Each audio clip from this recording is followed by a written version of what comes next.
So just, it's not going to be hard. I'm going to make sure that it's going to be very simple and easy for you to follow along. But the main reason behind why we are doing differentiation is to basically understand what is, to understand at a particular point, or at a, at any given interval in the curve itself, including with the real examples, how do we understand what is the rate of change at that particular time, right, or that particular point. So that's the main gist about differentiation in a nutshell. So now quickly moving on, we have a few rules that we need to follow along for the differentiation. The first one being the constant rule, right, or the constant function. Now what does this rule basically means is that when we have a function f of x, and which is equal to, let's say, a constant over here is defined as c, and this c can be any number. So it's not limited just to a variable, not just to a variable aside from the x, but it can be any other number itself. So c can be, let's say, it can be either 8, it can be 10, on goes on, it can be other x, y, z, x, y, or z, not x, it can be a, y, or z, but any other variable except for the x itself, right? So what it means is basically that the constant is not going to change, but x, the variable over here, is a function that will change in terms of x, right? The value of x does not remain the same. So how do we understand, or how do we solve for this type of equations? Well, to find the differentiation or the derivative of a constant, we can either write either d over dx. Now x is the one that we want to find the derivative of, right, in terms of x. Or we can also write it as f prime of x. And I think this is a bit more easy one, so you can do this one in the exams, and this might be a bit confusing and challenging at the start, but it's easy when you try to follow along. Alright, so coming back. Now what happens whenever there's a constant and we try to find a derivative of that, it will always be equal to 0. No matter what the value is c, it will always come to 0 if there is no x in that function, right? Now what it means, why is it really 0? Why not any other number? Well, the main reason behind is because of the power rule that we utilize. So what does the power rule say? Let's try to understand this first and then come back as to why this is equal to 0, right? So power rule, good name, but I just usually go with PR, easy to follow along.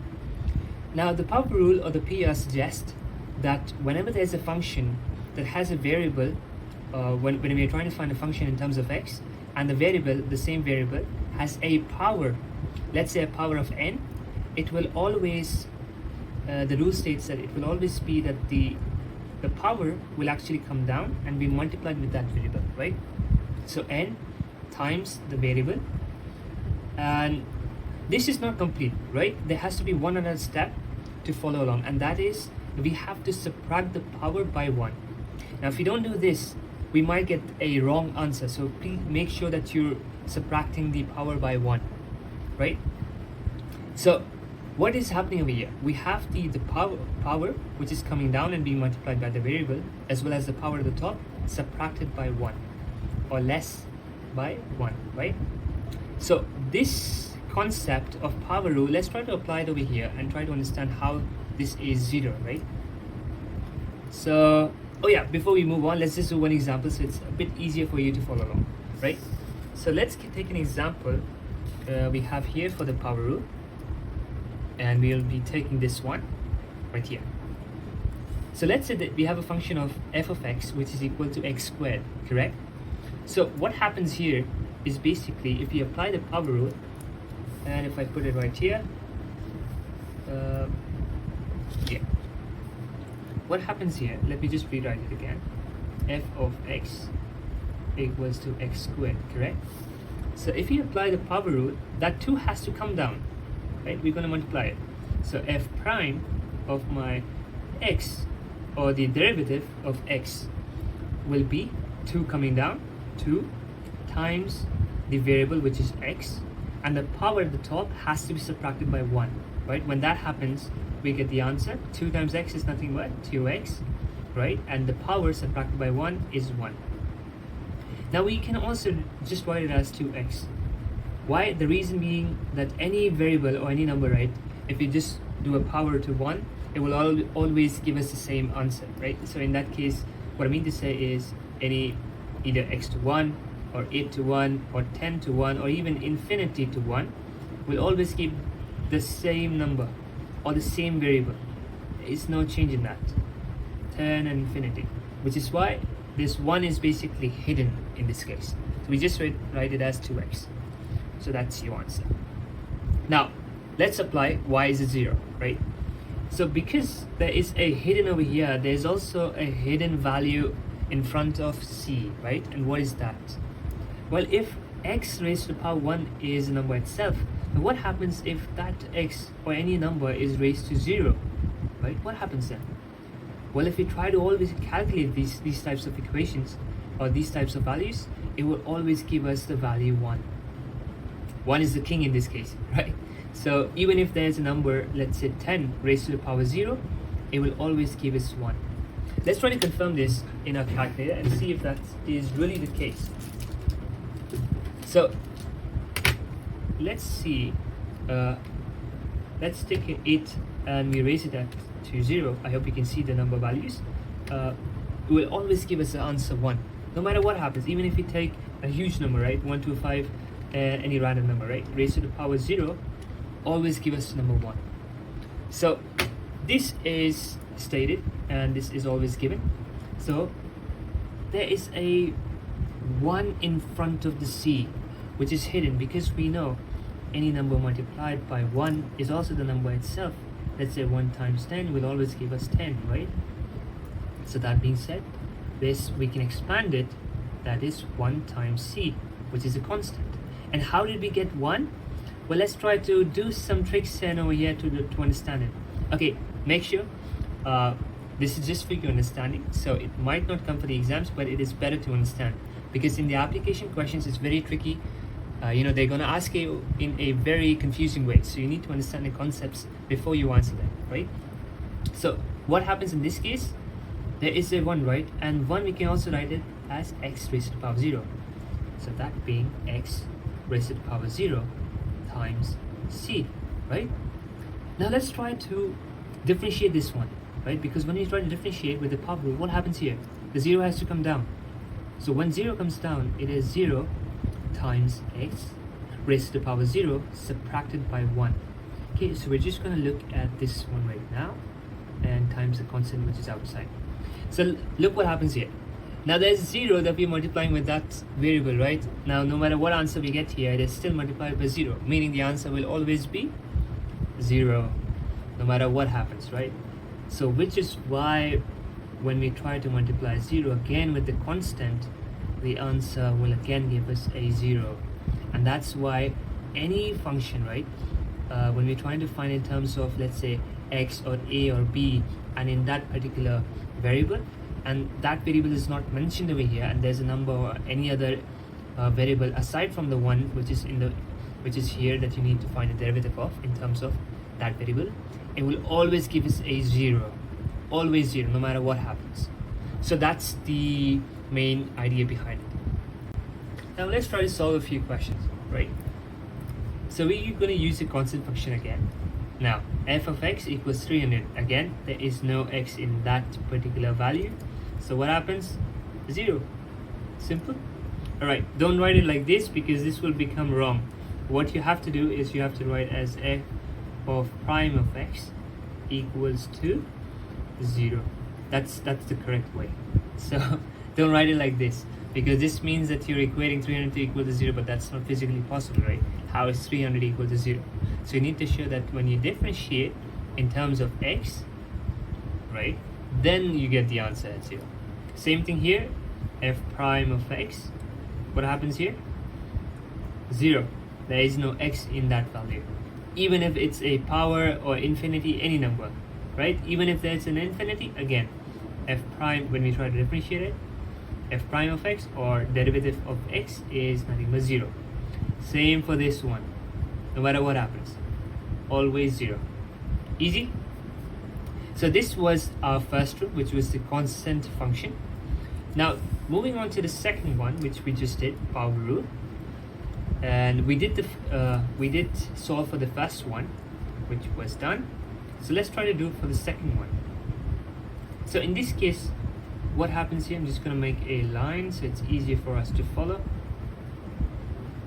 to keep things clean as well. Yeah. So when we try to differentiate this function 1 over x or 4, right, make sure first you convert the value. It always has to be in the not in the denominator but in the numerator, right? So when we try to convert it into, or when we try to bring it up, there has to be some changes, because we just cannot write f of x is just equal to x raised to the power 4, x4. No, that's not how you do it. When we try to bring it up, the sign over here also changes, which becomes f of x equals to x raised to the power negative 4, because we're inversing the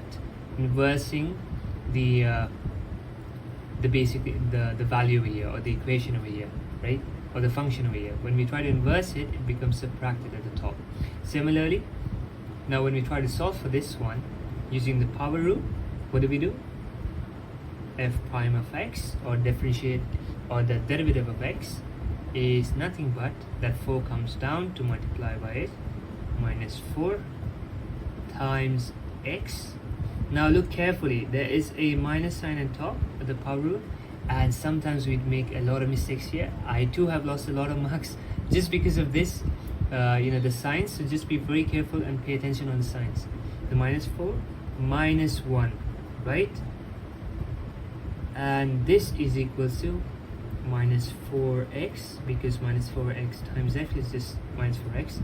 But over here it becomes minus 5, because minus minus is always added together, right? So minus 5. And now we also need to convert it back to the same way how we did over here, right? In the same manner. We cannot just leave it like this. So this can also be written as minus 4. And what we're doing is just bringing this x value down in the at the bottom, which is the denominator, right? X raised to the power. Now what is it going to be? Is it going to be negative 5 or positive 5? Yeah, it's going to be positive 5. We cannot write negative because we inverse it again, right? So it's negative 4 over x raised to the power 5. So that's how we solve for this one. Now let's look at this one. Okay, this one is a bit tricky, so pay attention. Again, I'm just going to make a line here to make things a bit more simple. This is done. Now again, we need to convert it how we converted for the first one previously, right? And this is where it becomes a bit tricky. When I try to convert it, some students, what they would do is, because it's at a what do you call that, root, some of us, we tend to make a mistake, and that mistake is basically we convert it as 1 over x 2 over 2, which is nothing but equals to 1 over x. But that's not how you do it. How do you convert this? I'll show you right here. Before we convert, let's just forget about the top. Let's just focus on this value at the bottom, right, which is x squared root of x, right? So this root of x, we can also write it as x raised to the power 1 over 2, right? Because if you see over here, I'm not sure if the calculator would give us a value, but yeah, I don't think it will give us a value for that. But what it means is basically this root can also be written as 1 over 2, right? So what happens now, there is another x in front of it that we're multiplying it. So this can change into x raised to the power 2 times, because there's a multiplication in this case, x raised to the power 1 over 2. And we know that if we try to, okay, I'm just going to take this in over here, so we have a bit more space. So if we try to solve this equation, right, any number, if the bottom one, which is the x, right, if it's same and multiplied by the same value which has the same variable, we can just take just one x and then add the powers of both. 1 plus 1 over 2, right? We need to add in this case because we are multiplying it in these two variables that has the same variable at the bottom, right? So when we try to add them, we have to make these equations equal. This also has to be, a at the power by 2 or divide by 2 at the bottom. So when we try to do that, your x would then become 4 by 2, right? Because when there's a 2 at the top, right, when you try to put a 2 at the bottom, you also need to multiply the top denominator by 2. So that becomes 4 by 2 plus 1 by 2, which is nothing but what? X raised to the power. We have 5. 4 plus 1 is 5 by 2. This can also be written as x raised to the power 4 plus 1 by 2. Right? I'm going to write it in a simple way so it's easier to understand. So this is now when we convert it, right? So what happens when you try to convert this in this case? Now this g of 1 over x squared root of x now becomes g of x. Now again, remember, it's still at the bottom, right? 1 over x raised to the power 5 over 2. It's still at the bottom, so we need to bring it top. When we bring it top, it gets a bit tricky again, and that is, it becomes g of x raised to the power negative 5 over 2, right? So that's the main conversion that we have to solve or find the derivative of now. Now let's go ahead and find the derivative, which is g prime of x. And in this case, what happens? The power rule again, that minus 5 by 2 comes down, you multiply by x, and you subtract again minus 5 by 2 by 1, right? Again, remember, the signs are minus, so they're going to add it together, which is nothing but, if you can do this step in the calculator itself, it's very fast. It would be faster for you in that case. So we can just find the g of prime of x is nothing but minus 5 by 2 x raised to the power minus 7 by 2, right?